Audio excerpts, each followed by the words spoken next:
What is up, everybody? We are back tonight to continue our watch through of Frieren Beyond Journey's End. We're on season 2, episode 3. This one is entitled The Places She Would Like.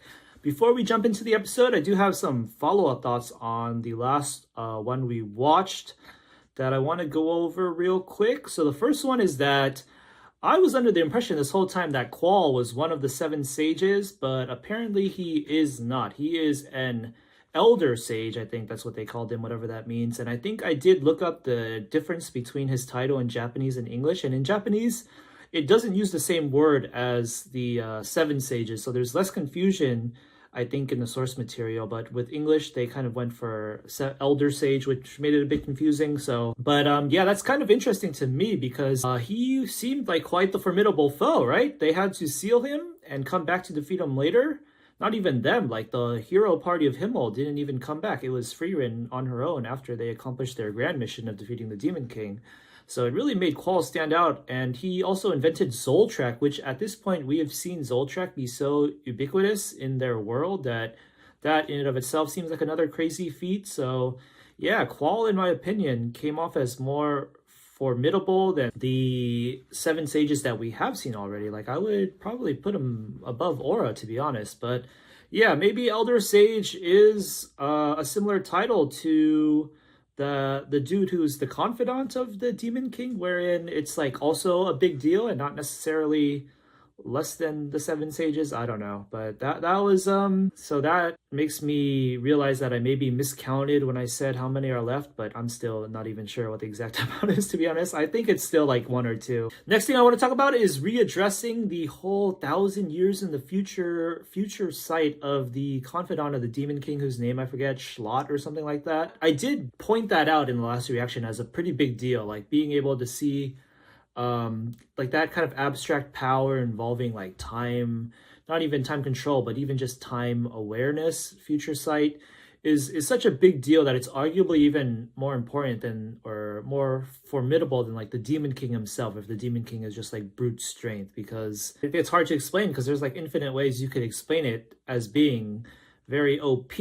So readdressing that, I don't think I actually realized or went into it enough about how OP that is. And something that was peculiar to me was that they mentioned the number exactly that Schlott, if that's his name, could see in the future, which is 1,000 years, which is like a really big deal because that's like the whole period since Serie met Frieren, and then all the way till now, and humans have taken over, so to speak. It's their era now. So that's just to put into perspective. That's the kind of frame that he can encompass with his sight. They gave him that specific number, but they didn't give a specific number to the hero of the South, which automatically made me kind of assume or speculate that he isn't quite up there to be able to see 1,000 years in the future because he's human. And I guess by default, we kind of assume that demons have more output in whatever magic ability they can do, and I believe this is a magic ability for both of them. But yeah, so there's that. I don't think the hero of the South can see as far into the future. Maybe he can see further, and maybe I'm wrong, but I think I'm gonna go with the assumption that he can't go as far. And that is a big deal because the way that they killed each other kind of cancels out the 2 OP powers on the respective sides, forces of the war here. But I think my theory that I'm going to establish based off of that is that the demon, he had like both of them accepted their deaths because they canceled each other out. But since the demon could see, potentially could saw further than the hero of the South did, I think it's kind of like part of his plan.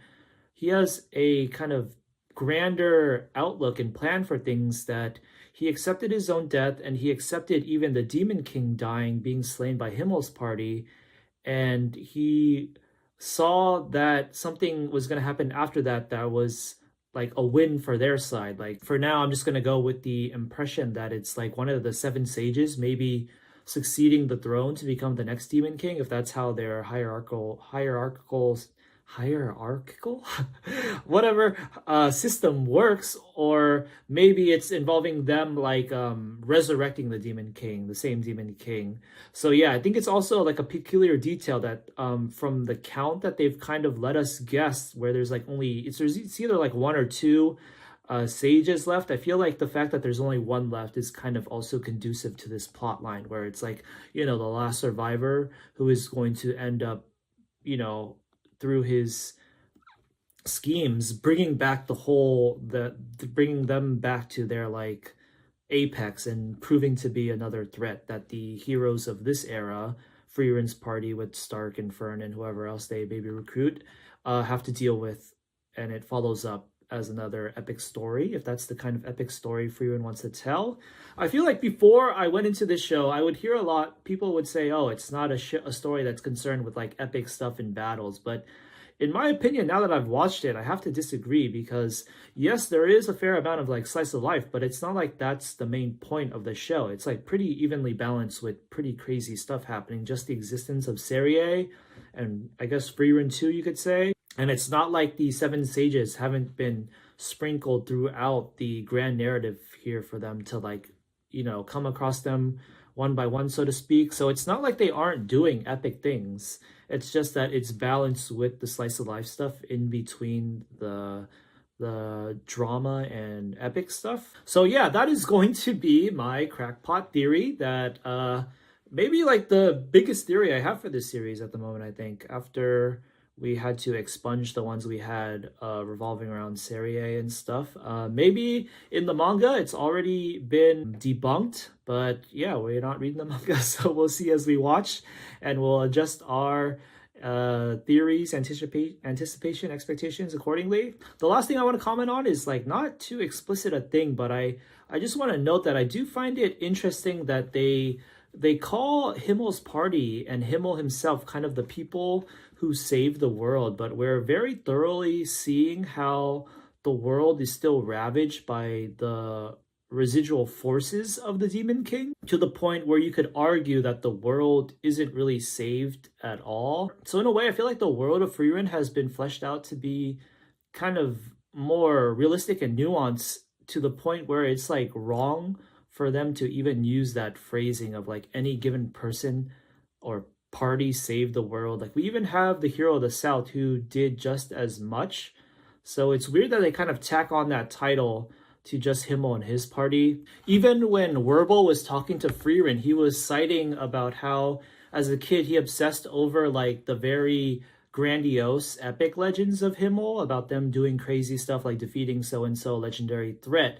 Then he said as he grew up, he realized that it was more the small things that they did, and the adult and old people of his hometown or whatever were more appreciative of that stuff because the whole saving the world epic stuff didn't really affect them because they were in some far off place that, you know, wasn't threatened by those things, and I guess the Demon King in general. So it's that also kind of paints this picture where like if you kill the Demon King, it doesn't really change how badly it is for a lot of a good proportion of the people around the world. So yeah, I feel like it's kind of hard for them to say that them killing the Demon King like automatically equals saving the world. And then we also have, kind of relating to the last point that I talked about, like if the Demon King is kind of just like a title that can be succeeded by another demon that proves that they're strong enough to be the new king, then that system in place doesn't really, it kind of further negates that idea of killing the Demon King automatically equals saving the world, like it is in like kind of the classic fantasy video game JRPG trope where you just got to kill the big bad boss and then the world is saved. So yeah, I'm wondering if there is going to be any more context on that, so to speak. I feel like we get a lot of like legends, like the hero of the South and like what was his name, Kraft, and his partner, that they will continue to flesh out like how many people contributed to changing the world. And I feel like Kraft too was kind of like, in his era, they were doing stuff before the Demon King even came into kind of not existence, but like reign or whatever, right? So yeah, it's not like the Demon King is the end all be all of turning this world into like some fantasy absolute peace, happily ever after paradise, like some Lord of the Rings thing where they go to that one place that is just like the perfect heaven. one more thing that I want to talk about that I forgot, that I'm going to tack on now is that addressing the thing where the hero of the South came to Frieren and he kind of spoiled her and Himmel's party's fate about them being the ones to kill the Demon King. He told Frieren to tell Himmel that he was going to pave the way for them, but it didn't explicitly show us whether or not Frieren also told Himmel that they were going to be the ones to kill the Demon King. So Frieren knows that, and I was kind of conflicted about that in terms of whether I like that story writing wise, because you know, when a character already knows their fate, it lessens the stakes of their dream or goal, even though Frieren wasn't too concerned or didn't care that much as Himmel did about saving the world, I guess you could say. So I was kind of on the fence about that, but for Frieren at the very least, I'll accept it because she's kind of like this immortal elf being. She has a different psyche from humans, and her knowing that is kind of something we can accept. But yeah, if she told Himmel and the others, that is kind of also like another thing in and of itself. Because telling someone that they're going to absolutely achieve something that they're planning out to do kind of like, you know, removes the romanticism of it. But beyond that, now, what I'm wondering is, because we've seen so many moments where Himmel says that it's okay to take, you know, a little side quest and help out little people with these chores that anybody could do, while we should be focusing on, like, you know, training and becoming strong enough to kill the Demon King. I wonder if he did all that because he knew that they were gonna succeed in their overall goal. So he knew that no matter how many side quests they took, they could afford it and still achieve their goal within 10 years, which is how long their adventure was. And yeah, that would be a pretty justified context for him behaving that way. But I don't know how I would feel about that from a story writing standpoint and the characterization. So yeah, that's another thing that I don't really know how to feel about. And I guess we'll just wait for the story to keep giving us more and more context clues about what really was the deal behind that and how we should feel about it. All right, so we are gonna stop yapping now and jump into this episode, the title of which I have already forgotten because I just bored myself to death. What is this? Where she would like to go, I think, right? Places she would like. So I am pressing play now in 3, 2, 1. Somewhere she'd like. 29 years after the death of Himmel the hero in the Etwas mountain located in the northern lands. Oh, that's another thing that I forgot to mention about my crackpot theory is that, so he can see 1,000 years in the future. It's only been like not even a tenth of that since Himmel died. So that Schlot guy is maybe seeing far, far into the future. We got some big things planned for our heroes here, perhaps. I mean, Stark and Fern, with their natural human lifespan, will be dead before even the halfway point of 1,000-year prediction. So, yeah, maybe, I don't know. It's all contingent on Frieren. Maybe this story will end on a tragic note, with Stark and Fern passing and Frieren being left to live still. A curse of a life! Oh, we just wanted some hot springs. Oh, no, this looks pretty happy-go-lucky vibes, like an orphanage or something. Abandoned over 30 years ago. No, the hot springs! This is like the first time we've seen like a family unit with more than one adult? Okay, Frieren, that's not it's not a very nice thing to say. These people are literally dying, and you're more focused on the inconvenience. Is he gonna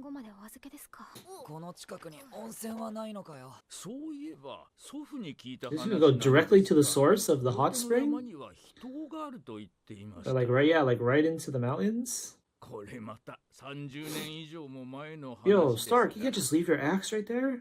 Gotta keep it close. Hidden hot springs. I'm sure she could use some kind of magic that could like cause it to erupt or some shit and reactivate the hot springs. Oh, some lore.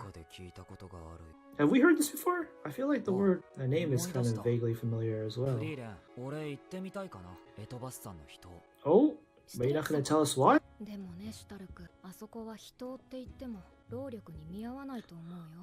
It's not for the hot spring, it's for something else. He's usually not this insistent, right? So that's standing out to her. Yeah, no, they're not revisiting you guys. These people do not revisit anyone until at least a century has passed and they're already dead. Oh, those fish! They look like they've gotten a little bigger since the last time Stark caught something. Oh, wow, this is actually is quite out of the way. I wonder if they're ever gonna take different modes of transportation to like kind of boost that romantic adventure vibe, like a air balloon or airships or something.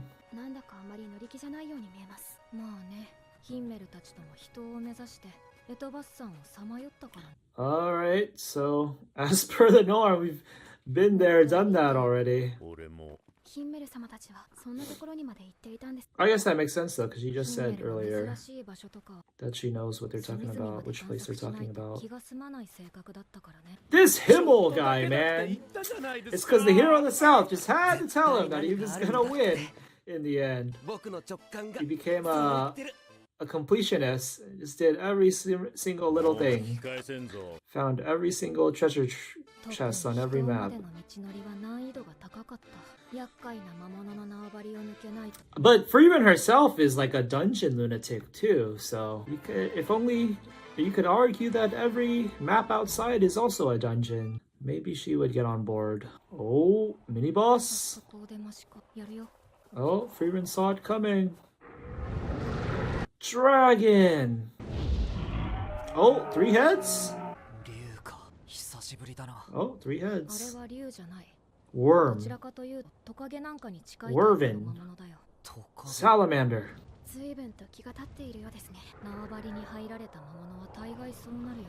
Dang, you could sense them already? Well, good thing there's 3 of us. Oh, wow. This guy's got a crazy aggro range. Oh wow, that scream actually sounded like a Godzilla or Ghidorah screech too. Does it breathe fire though? Or it's just a lizard. This guy ain't too bad. It kind of reminds me of those, what is that species of lizard that like runs in the desert all goofy like?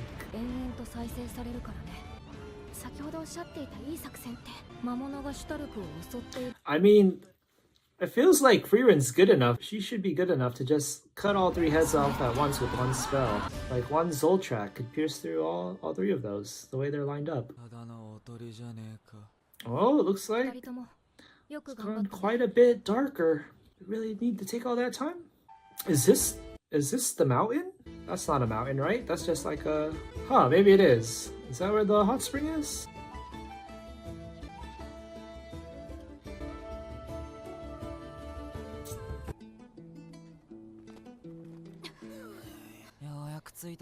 Okay, I guess it is. Oh, is it depleted?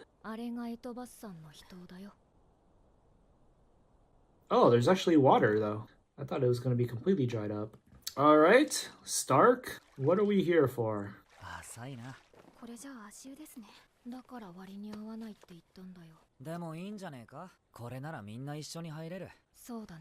Oh, does he maybe just want to see the same sight that Aizen saw? As part of his main objective to follow the same path as him? Did he propose this after Frieren revealed that they went there before?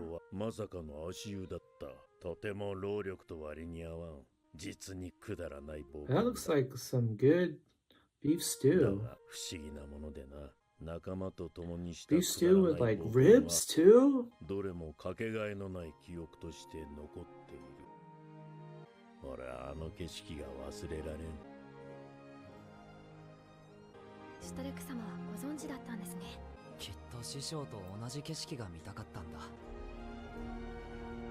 That's the Misty Mountains right there. Our next destination. Alright, I'm guessing that was, yeah, that was like pretty much exactly the first half of the episode. So now we might get our second story.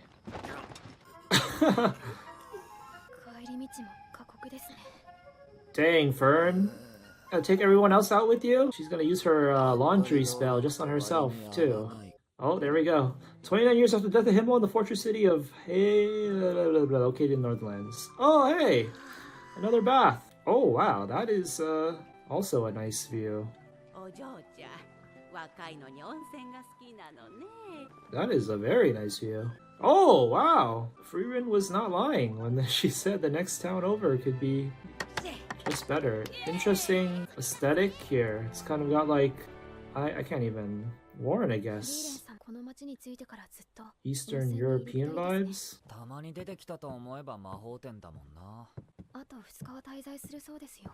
まあフリーレンにしては控えめかな。厳しく言いましたから、明日は丸一日暇になってしまいますね。そうだな。俺は武器屋にでも行くか。斧を研いでもらわないと。だから私、明日暇なんですけど。Oh! Hey, it's not all about you, Fern. I gotta get my axe sharpened. Oh, very forward. 本当に気が利きませんね、シュタルク様は。What is going on? Is it like her birthday or something? What happened to being nicer to Stark? Wasn't that a recent takeaway?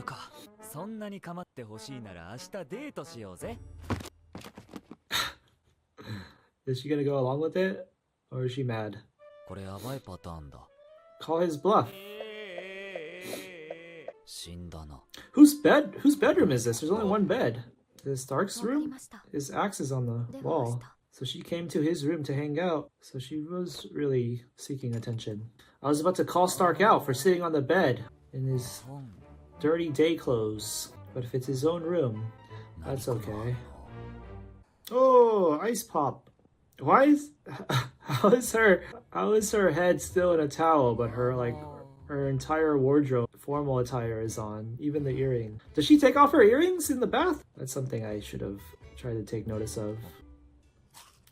Yo, how is that popsicle nice not melting off the little corners there? I hate when that happens. It just drips onto your hand. So disgusting! I bet Frieren has a magic spell for that. It's perfectly in line with one of her quote-unquote useless spells.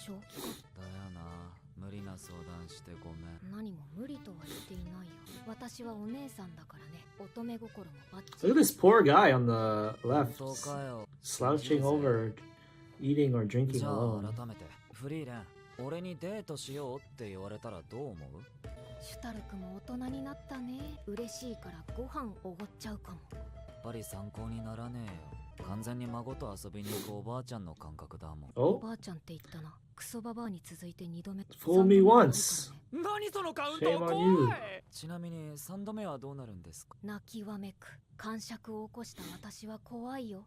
Do it right now, Stark. Do it. 恐れおののいた。Oh. Whoa. They're actually showing it. This is the most emotion Frieren has ever expressed. Oh my god! She shadow cloned just to cry.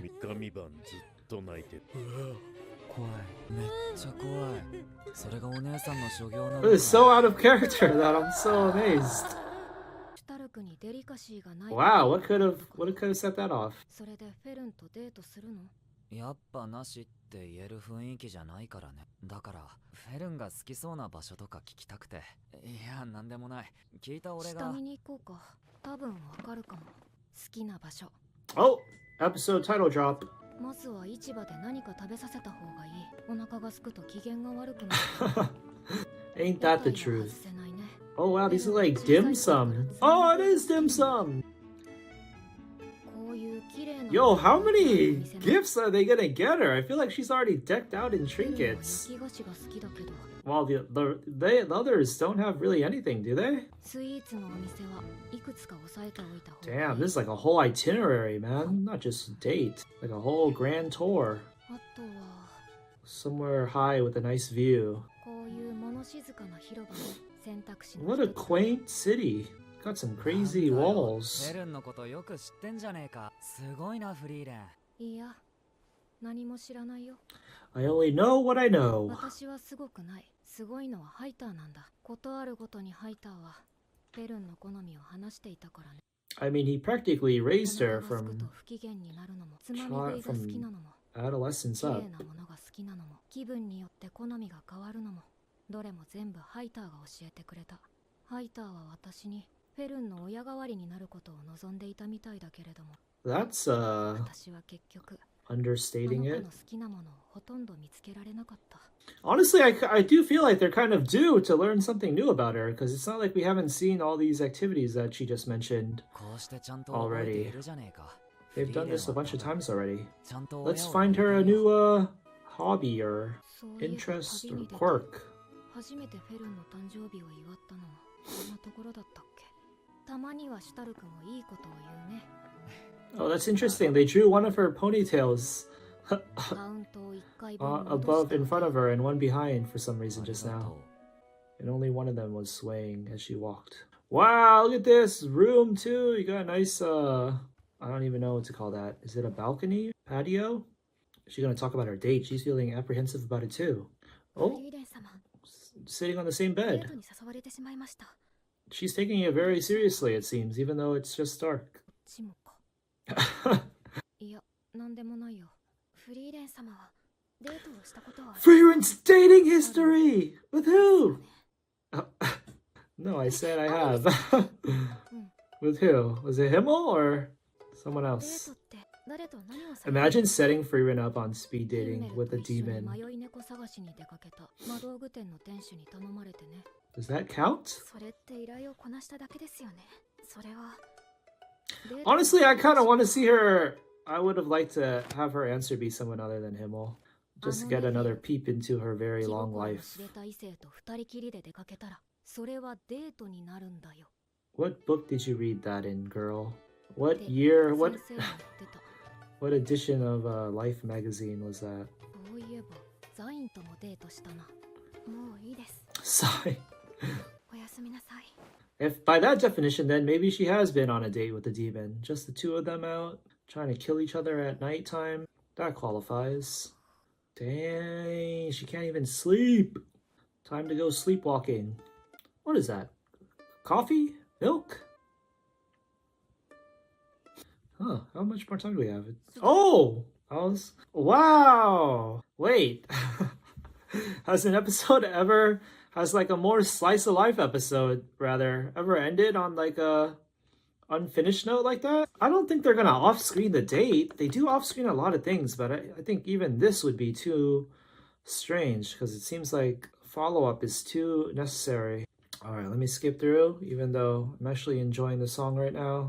Other people's homes. Interesting. I'm trying to make sense of what that could possibly referring to next week while we still focus on their date in this town, presumably. But with the way the show does like 2 half episodes in one with different stories, I don't think there's any point in trying to guess. But that was Frieren, season 2, episode 3. That was interesting.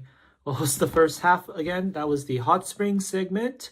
Kind of had Stark as the focus there because he wanted to experience something his master did, see the same view as Aizen when they went to the hot springs.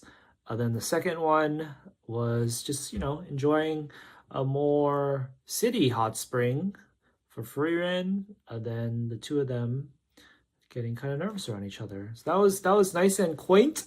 And yeah, we'll probably see the follow-up of what happens next week with their actual date. I don't know. I don't think I'm like necessarily too excited for it per se, in the sense that it's not really their first date, because we've seen them have a lot of alone time with each other already. Stark did kind of put it explicitly into words about it being a date, which is relatable in like a teenage puppy love kind of sense, where once you make things official, it makes them more nervous than they were before when they could just hang out naturally. But what's the worst that could happen, Fern, right? Don't sweat it. The worst that could happen is she says no, right?